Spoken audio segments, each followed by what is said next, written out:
الفيديو لو نزل كده هيبقى منين؟ هعلمك ازاي تنظف البوابه بتاعت عربيتك، عشان البوابه انت ما ينفعش تنظفها وهي راكبه في العربيه، عشان الشوائب والاتربه او الوساخه اللي انت هترش البوابه بيها ده كله هيخش جوه المانيفولد عندك وهيبهدل لك الدنيا في العربيه. فاحنا دلوقتي هنفك البوابه كلها ونطلعها من العربيه وبعدين ننظفها براحتنا.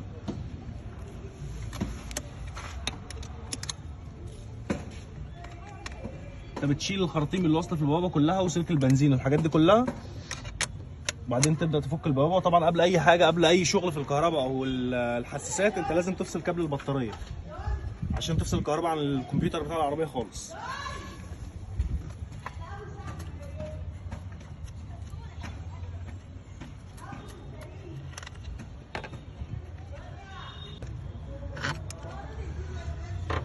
بص بقى البوابه عامله ازاي من جوه. كل الكلام ده كان هيخش جوه عندك في قلب المكنه وفي قلب المانيفولد ويخش على البساتم ويبهدل لك الدنيا جوه لو نضفته والبوابه راكبه. فانت لازم تفك البوابه وتنضفها بره. احنا فكينا البوابه وده حساس البوابه. بص بقى من جوه عامل ازاي. بص الكربون القرف اللي جواه.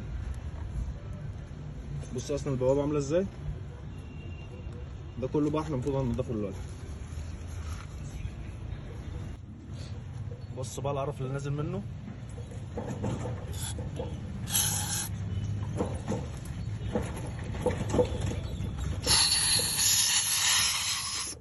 البوابه بعد ما اتنضفت، اللهم صل على النبي، الله ينور هندسه. عليك يا صاحبي. بس انا هحط بقى بنسى يا ابني.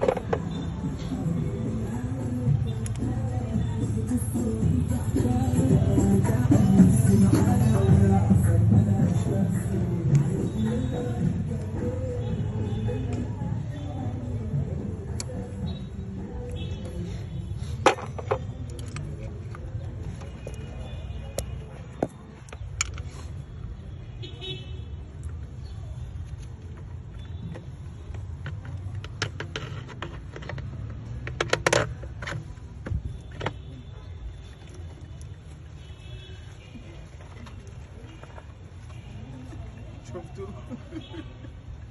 انا في الكاميرا. ايه ده؟ ايه ده؟ ايه ده؟ ما اعرفش. في بس فهمني. ما تشوف الفيديو هتبقى فاهم.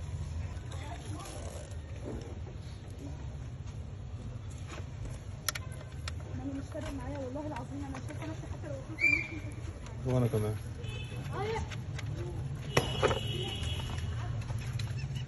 ايه ده يا عم الاسطوره معاك؟ ايه ده؟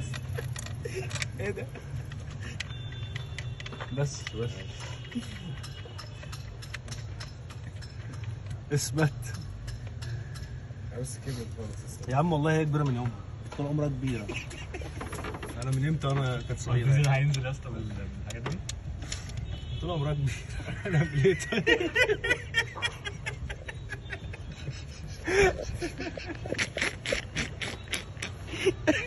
الفيديو لو نزل كده هيبقى منين؟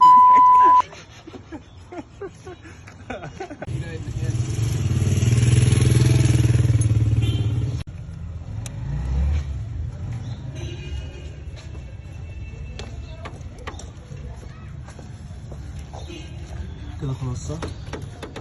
روح دور يا معلم. ما تنساش تعمل لايك ومتابعه.